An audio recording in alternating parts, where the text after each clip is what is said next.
लक्ष्मी निवास मालिकेच्या आजच्या भागामध्ये आपल्याला असं बघायला मिळतं आहे की आता सिद्धू आणि भावना आनंदीचा अपघात कसा झाला याबद्दल चर्चा करत असतात. सिद्धू भावनाला विचारतोय की त्या दिवशी घरामध्ये कोण कोण होतं. त्यानंतर भावना सांगते की सगळेच बाहेर गेले होते, फक्त नीलांबरी, वहिनी आणि आजीच घरामध्ये होत्या. आणि मग सिद्धूला आता संशय येतोय की आजीने आणि नीलांबरीनेच हे खतरनाक असं कारस्थान केलेलं आहे. आणि आता सिद्धू त्या दोघींना याबद्दल जाब विचारणार आहे. ते बघणं खूप रंजक ठरेल.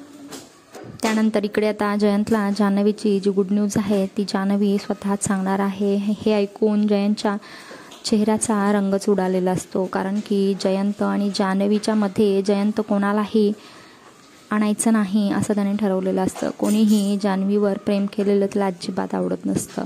आणि आता गुड न्यूज आहे म्हटल्यावर जयंतला प्रचंड राग येतो की आता जान्हवीचं प्रेम कमी होणार आणि त्याचाच जयंतला प्रचंड त्रास होत असतो. आता जयंत जान्हवीला एक खतरनाक अशी अट ठेवणार आहे. तुला एकतर बाळ हवं आहे का मी हवं आहे हे तू ठरवायचं आहे असं म्हटल्याबरोबर जान्हवीला आता मानसिक टेन्शन प्रचंड येणार आहे. आता जान्हवी याच्यातून जयंतची निवड करेल का बाळाची निवड करेल हे बघणं खूप रंजक ठरेल.